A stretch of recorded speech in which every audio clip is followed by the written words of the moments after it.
G'day guys, welcome to Classic Garage. Welcome Paul Coghil for the Levels Raceway for the Southern Classic. Thank you. So what have we got here? It's a Jaguar Special. So this car was a car that a friend of mine was building in the early 90s, and tragically he was killed in 1996 in a road accident. And so his wife asked me if I'd finish the car off, and I said yep. So the car was sort of halfway there, but needed a lot more to finish it. So I worked through, and people like Jim Bennett, who has got a number of specials he built over the years. He did a lot of the work with regard to front suspension, brakes and rear brakes, etc. The body was formed by one of Barry Leach's people down at Leach Industries. So they formed the body.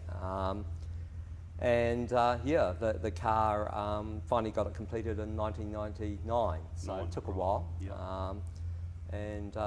That's how it sits now. So the car's been built in the spirit of what you could have raced in the early 50s.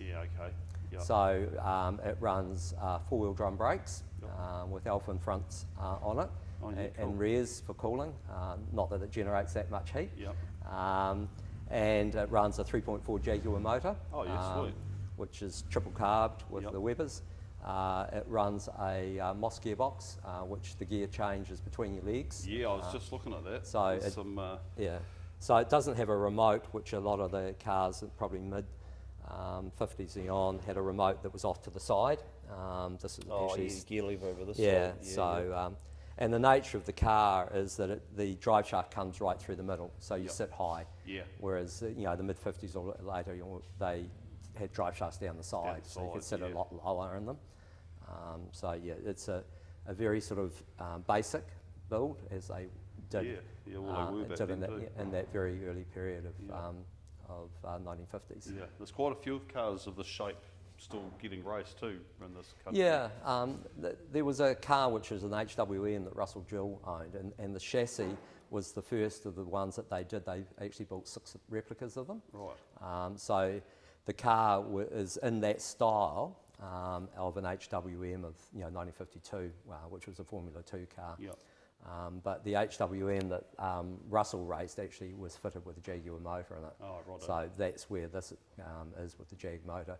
But the style is different to an HWM. It's more sort of, I'd say Maserati 250F. It's not a Maserati 250F. No, but it has got that sort of silhouette. Shape. It definitely has. Exactly. That's where I was at with the shape of that. So this is all aluminium? The whole car's aluminium. So it's all formed. So it was done, as I said, by Leach Industries, and then a couple of nose touches on it, and so the nose had to be reprofiled. And Jim Bennett's brother, Cliff Bennett, was very, very good at alloy work, and built a lot of alloy bodies for Jim over time. And so he fixed the nose, and then he went over it and basically sanded it down with 2000, and got rid of all the weld marks, etc. So polished it all up, and it looks so good. People said, well, why don't you paint it? And I'm thinking, it actually looked half decent that way, so just leave it.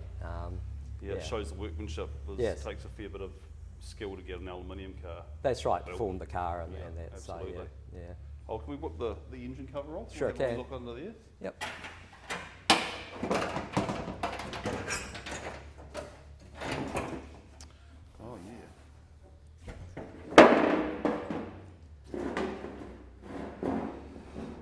So Saxton.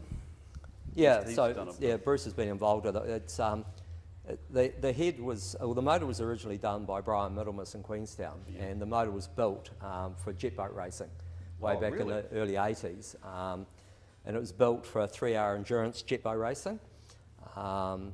So I brought the motor in about 1994, I think, in Queenstown. It was just sitting there, and so Brian Middlemas developed the head, but it's past its use-by date.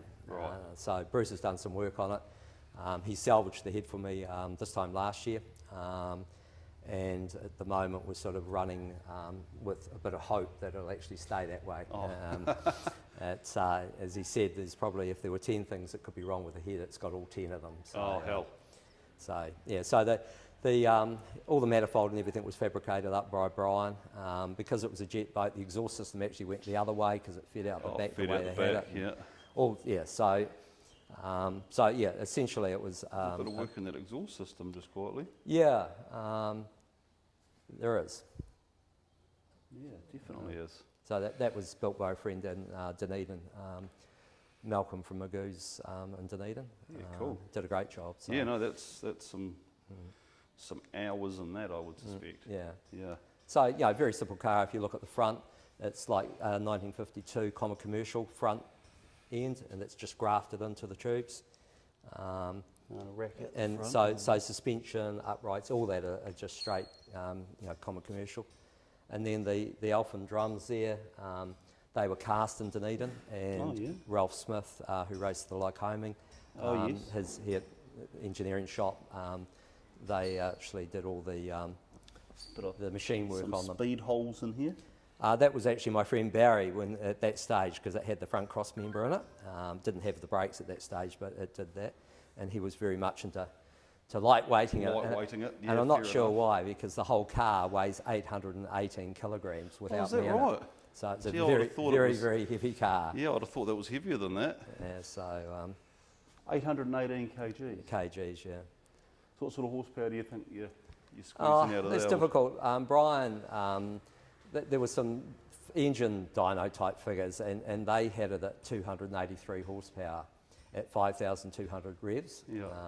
Which apparently is where a jet unit, that was the maximum, and therefore they developed the torque at the top end and all that sort of stuff. So who knows?